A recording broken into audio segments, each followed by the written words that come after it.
சீட்டு கிடைக்காத ஒரு 2 பேரை, ஜெயசங்கர் அண்ட் நிர்மலா சீதாராமன், இவங்க 2 பேருக்கும் திமுக கடைசி வரைக்கும் சீட்டே கொடுத்துருக்காரு வாழ்க்கையில. ஏன்னா அவங்க கோடீஸ்வரர்கள் இல்லை, கொடுத்துருக்காரு.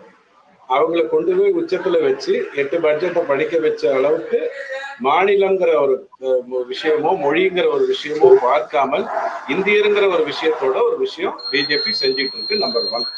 2வது, பேசப்பட்டது பாராளுமன்றத்துல யார் பேசினாலும் உங்களுடைய லாங்குவேஜ்ல உங்களுடைய மொழியில அதை நீங்கள் கேட்டுக்கொள்ளலாம் அப்படிங்கிற அடிப்படையில தான் அது வரும். இருக்கு சார் அது ஆங்கிலத்துல மொழிபெயர்த்து கொடுத்துருக்காங்க. ஆங்கிலத்து மொழிபெயர்ப்பு நம்ம அபிஷியல் வெப்சைட்லயே பார்க்க முடியும். ஆனா அதுல போய் பார்த்தாலுமே இந்தி வார்த்தை தானே சார் இருக்கு.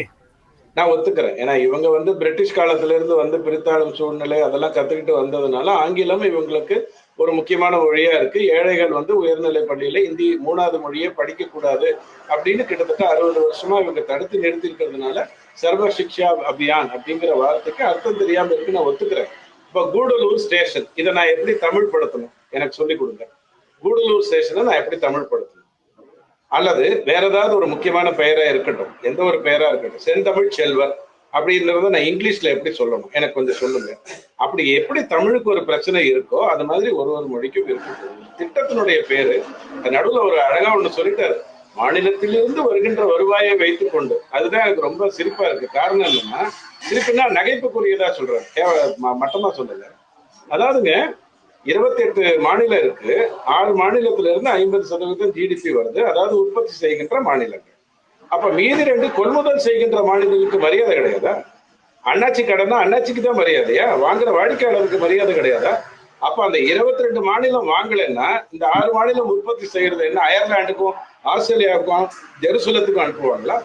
அப்போ அதே மாதிரிதான் தமிழ்நாட்டுல 4 மாவட்டங்கள் உற்பத்தி மாவட்டங்களா இருக்குன்னா மீதி 30 மாவட்டங்கள் வாங்கறதுனால தான் அந்த 4 மாவட்டங்களுக்கு பெருமையே வருது.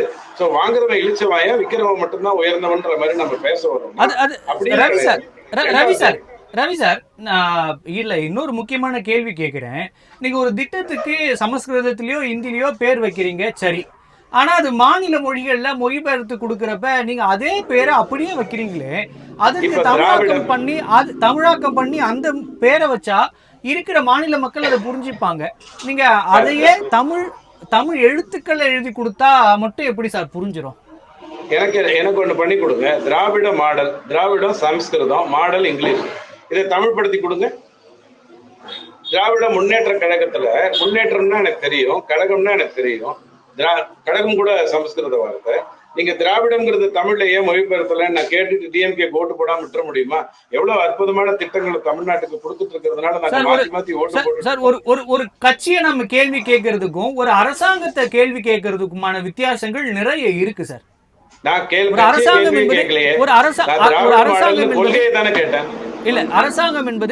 அரசாங்கம் என்பது எல்லா மக்களுக்குமானது.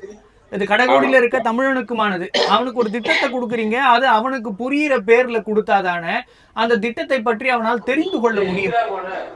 நீங்க இந்தியில மட்டுமே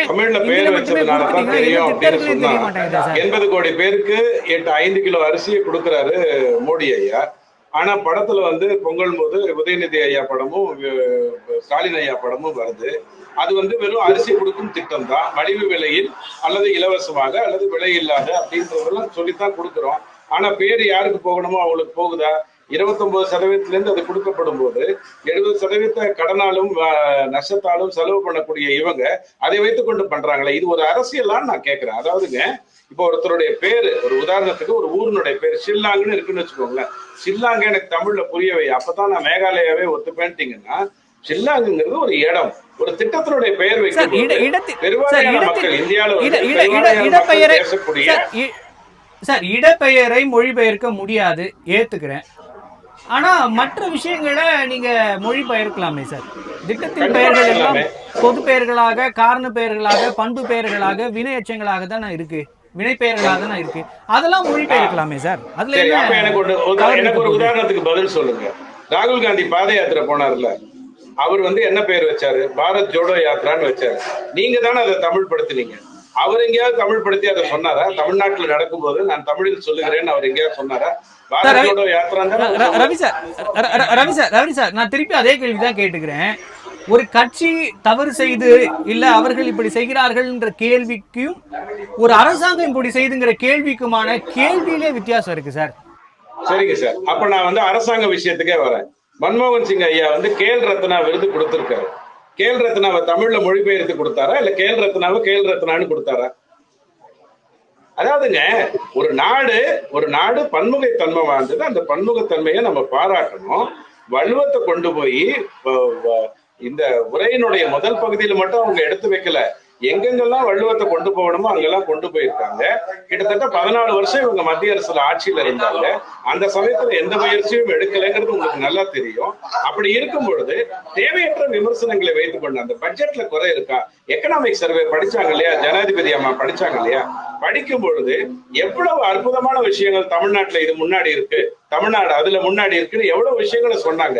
அதையெல்லாம் உங்களுக்கு தெரியல.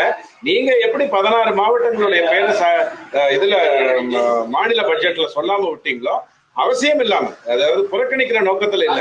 அந்த பட்ஜெட் ஸ்பீச்சுங்கிறது வேற, பட்ஜெட்டுங்கிறது வேற. பட்ஜெட் ரவி சார் தொடர்ந்து பேசுவோம். மாநிலங்களுக்கு எவ்வளவு போகும்னு சொல்லியிருக்காங்க. ஒரு ரவி சார் தொடர்ந்து உதாரணம் பேசுவோம்.